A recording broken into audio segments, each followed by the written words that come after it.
News first channel ಹಾಗೂ ಡಿಜಿಟಲ್ನಲ್ಲಿ ಜಾಹೀರಾತು ನೀಡಲು ಈ ನಂಬರ್ಗೆ ಸಂಪರ್ಕಿಸಿ.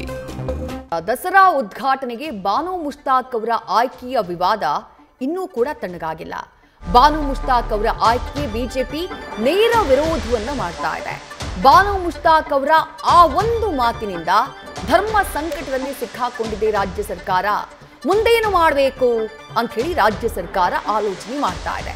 2023ರಲ್ಲಿ ಬಾನು ಮುಷ್ತಾಕ್ ಅವರು ಆಡಿದಂಥ ಮಾತು ಹಿಂದೂ ಧಾರ್ಮಿಕ ಆಚರಣೆಗಳ ಬಗ್ಗೆ ಆಕೆಯ ನಿಲುವೇನು ಅನ್ನೋದನ್ನ ಬಹಳ ಸ್ಪಷ್ಟವಾಗಿ ಹೇಳ್ತಾ ಇದೆ.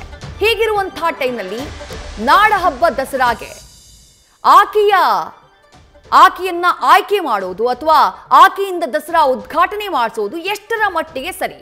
ಇದು ಬಿಜೆಪಿ ಕೇಳ್ತಾ ಇರುವಂತಹ ನೇರ ಪ್ರಶ್ನೆ. ಸಾರ್ವಜನಿಕ ವಲಯದಲ್ಲೂ ಕೂಡ ಇದೇ ವಿಚಾರ ಚರ್ಚೆಯಾಗ್ತಾ ಇದೆ. ಮತ್ತಷ್ಟು ಡೀಟೇಲ್ಸ್ ನಮ್ಮ ಪ್ರತಿನಿಧಿ ಮಂಜುನಾಥ್ ನೀಡ್ತಾ ಹೋಗ್ತಾರೆ. ಮಂಜುನಾಥ್, ಬಾನು ಮುಷ್ತಾಕ್ ಅವರೇ ಆಡಿದಂಥ ಮಾತು, ಸಾರ್ವಜನಿಕ ವಲಯದಲ್ಲೂ ಆಕ್ರೋಶ, ಬಿಜೆಪಿಯಿಂದಲೂ ಕೂಡ ನೇರವಾದಂಥ ವಿರೋಧ. ರಾಜ್ಯ ಸರ್ಕಾರ ದಸರಾ ಉದ್ಘಾಟಕರ ಆಯ್ಕೆ ವಿಚಾರದಲ್ಲಿ ತನ್ನ ನಿರ್ಧಾರವನ್ನ ಮರುಪರಿಶೀಲನೆ ಮಾಡುವಂತಹ ಅಥವಾ ಪರಿಷ್ಕರಣೆ ಮಾಡುವಂತಹ ಸಾಧ್ಯತೆ ಇದೆಯಾ? ಒಂದು ವೇಳೆ ಹಾಗೇನಾದ್ರೂ ಮಾಡಿದ್ರೆ ಸರ್ಕಾರಕ್ಕೆ ಅದು ತಿರುಗುಬಾಣವಾಗುವಂತಹ ಸಾಧ್ಯತೆ ಇಲ್ವಾ ಅಂತ ಹೇಳಿ?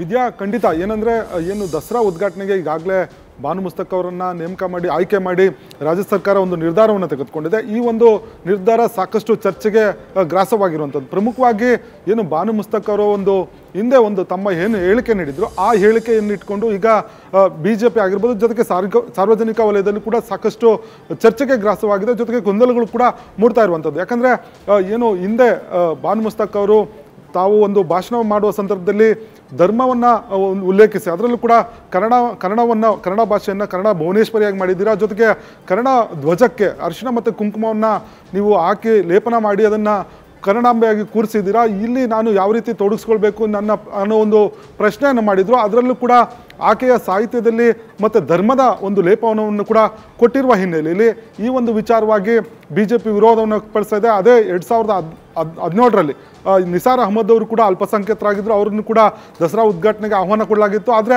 ಆ ಸಂದರ್ಭದಲ್ಲಿ ಬಿಜೆಪಿ ಅದನ್ನು ಸ್ವಾಗತ ಮಾಡಿತ್ತು. ಆದರೆ ಈಗ ಬಾನು ಮುಷ್ತಾಕ್ ಅವರ ಒಂದು ಸಾಹಿತ್ಯದಲ್ಲಿ ಧರ್ಮದ ಲೇಪನ ಇರುವ ಹಿನ್ನೆಲೆಯಲ್ಲಿ ನಾವು ಇದಕ್ಕೆ ವಿರೋಧ ಇದೆ ಅನ್ನೋ ಮಾತನ್ನು ಹೇಳ್ತಾ ಇರುವಂಥದ್ದು. ಜೊತೆಗೆ ಇದು ಸಾಕಷ್ಟು ವಿರೋಧಗಳು ಸಾರ್ವಜನಿಕದ ವಲಯದಲ್ಲೂ ಕೂಡ ಆಗ್ತಾ ಇದೆ. ಆದರೆ ಈ ಬಗ್ಗೆ ಸ್ಪಷ್ಟವಾದಂಥ ನಿರ್ಧಾರವನ್ನು ಈಗಾಗಲೇ CM ಸಿದ್ದರಾಮಯ್ಯ ಅವರು ತೆಗೆದುಕೊಂಡಿದ್ದಾರೆ.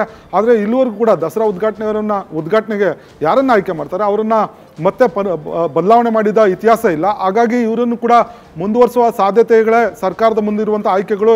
ಯಾಕಂದರೆ ನೀವು ಹೇಳಿದಾಗೆ ಒಂದು ವೇಳೆ ಬದಲಾವಣೆ ಮಾಡಿದ್ರೆ ಅದು ಸರ್ಕಾರಕ್ಕೂ ಕೂಡ ಮುಜುಗರ ಆಗುತ್ತೆ.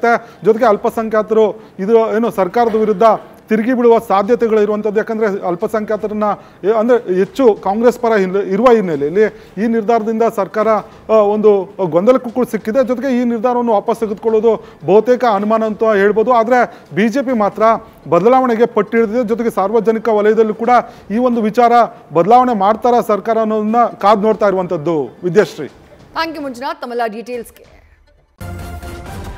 ನ್ಯೂಸ್ ಫಸ್ಟ್ ನಿರ್ಭೀತಿಯಿಂದ ನಿಮ್ಮ ಪರವಾಗಿ.